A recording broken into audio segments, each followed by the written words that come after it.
Today we're going to take a look at the three gas laws, and if there's time, develop these into the ideal gas equation. Now you might recall that these three laws are based around looking at the pressure, volume and temperature of a gas, but making sure that you keep the mass of that gas fixed.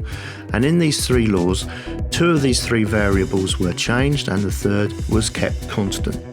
And back in the day, these scientists investigating this stuff did some brilliantly simple but very elegant practical work, about which I'm going to say nothing at all. The first of the laws then is Boyles Law. And in Boyles Law, the pressure and volume were measured and the temperature was kept fixed. And when a graph was plotted, we can see straight away that they get some very nice curves. And in fact, that if you do pressure times volume, you get a fixed answer, a fixed number, I should say. In other words, pressure times volume, if temperature is fixed, is constant. If the practical is repeated but with the gas at a different temperature, you just get the same shaped curve but moved off to the left or the right, depending on the value of that temperature. The second of the laws is called Charles's law, and in this we vary the temperature and the volume. And what we find is that we get a straight line, but this straight line crosses the x-axis at 0 degrees C some way up that y-axis, which is volume. Now that's not really unusual because you know that a gas will still have a volume at 0 degrees C. So we have a straight line of temperature in degrees C versus volume. In the last of these rules, the pressure law, pressure and temperature were varied, keeping the volume constant, and we get exactly the same shape graph as for Charles' law. This time we have pressure up the y-axis, temperature along the x, a straight line which doesn't go through the origin. Now, you should recall that one of the things that gets scientists most excited, especially physicists, is a straight line. They like a straight line really that goes through the origin. So these two straight lines for Charles' law and the pressure law, they're good, but they're not that good. But immediately you should start to think that, is there a point at which this straight line continues backwards such that it crosses the volume or pressure equals 0 point? In other words, is there a maximum negative temperature? A maximum negative temperature. And what we find, in fact, that there is. So for Charles' law, if you dot the line backwards, you will eventually see that it crosses the temperature axis at minus 273.15. degrees C, and perhaps unsurprisingly you get exactly the same crossing point for the pressure law, again minus 273.15 degrees centigrade.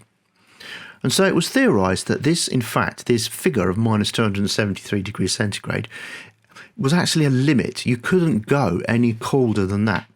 And one of the reasons for that is to just imagine, get your head around this. If you take the volume of a gas and you decrease the temperature, that volume decreases. But there comes a point, seemingly, when the gas will have no volume.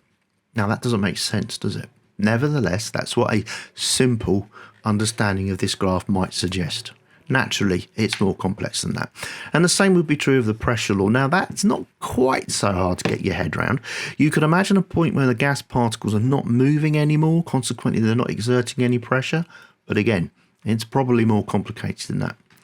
Either way, for us, we have discovered this point known as absolute zero. And this point is minus 273 degrees C. The Kelvin scale is named after Lord Kelvin, who first suggested it.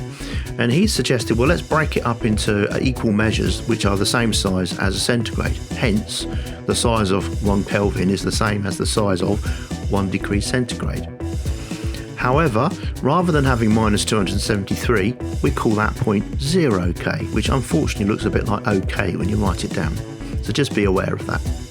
And it turns out that you can convert centigrade into kelvins by simply adding 273.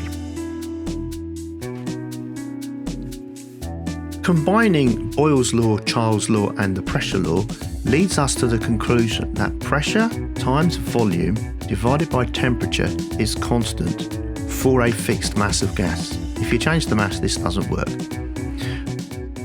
Now, the beauty of this law is if you imagine a system, I don't know, football say, and the gas is in that football is at a particular pressure, you've got a particular volume for the ball and a particular temperature for that gas, you can do this calculation and you then get a constant or a value.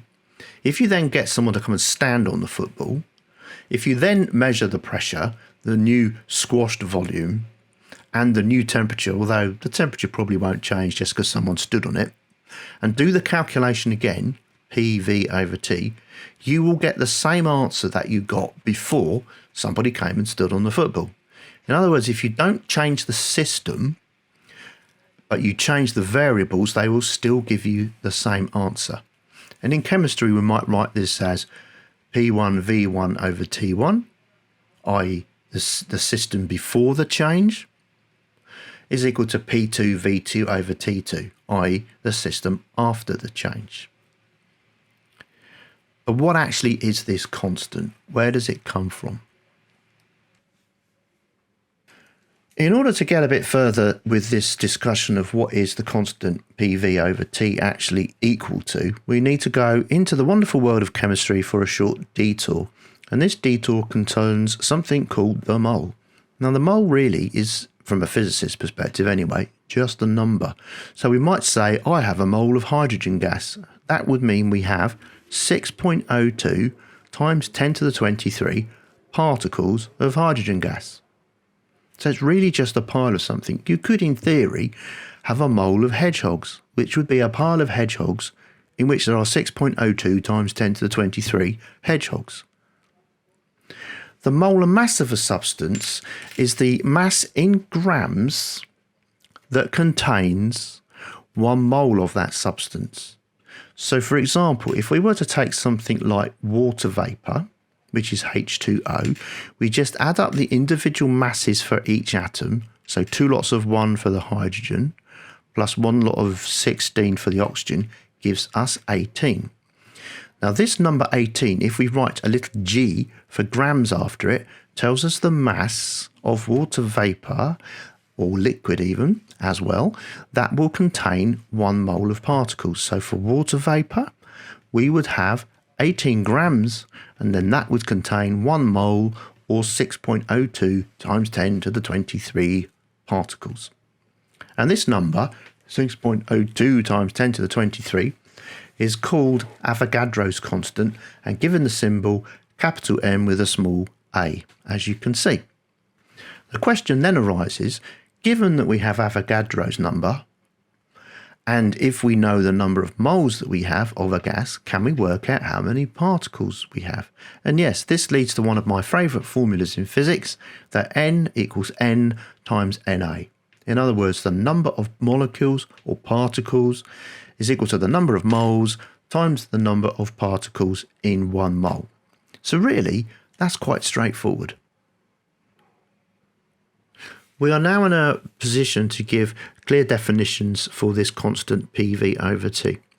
Firstly, we can say that it is equal to small n times R. Small n, as you know, being the number of moles of gas that you have. R is a constant known as the molar gas constant, and as the name suggests, it is the constant for a mole of gas. Now this makes sense because we have the molar gas constant and we're multiplying that by the number of moles we have. And this leads us to PV over T equals nR, which is often rearranged to give PV equals nRT. And this is known as the ideal gas equation. Now there's a lot more information on ideal gases in my particle in a box videos, which maybe you would like to check out. For us in this section though, we can just simply say that an ideal gas is when the pressure is relatively low and the temperature is fairly high. Notice the vagaries of the language there. But what if we want to deal with actual numbers of particles rather than with moles? Well, in that case, we will introduce something called Boltzmann's constant, which, if you're on the OCR syllabuses, you may well have heard of by now. You can think of Boltzmann constant, written with a small k, as being much like the molar gas constant, capital R, except for 1 particle of gas. So Boltzmann's constant K and the molar gas constant R are closely related. And in fact, K is simply equal to R divided by Na, which is the number Avogadro's constant. The value of K is therefore going to be 1.38 times 10 to the minus 23 joules per Kelvin. Combining N equals N times Na and K equals R over Na, we get that Nk, that's capital NK, equals small nr. And then we can substitute that back into our ideal gas equation to get what is known as the equation of state, which is PV over T equals capital NK. Or to rearrange that slightly, PV equals capital N KT. So we're now at a place where we have two different constants for PV over T. Small nr, which is obviously going to be equal to large NK. Don't forget to check out lots of the other exciting videos on this channel, or maybe my website, which is a whole pile of written resources as well. Thanks for watching. Bye.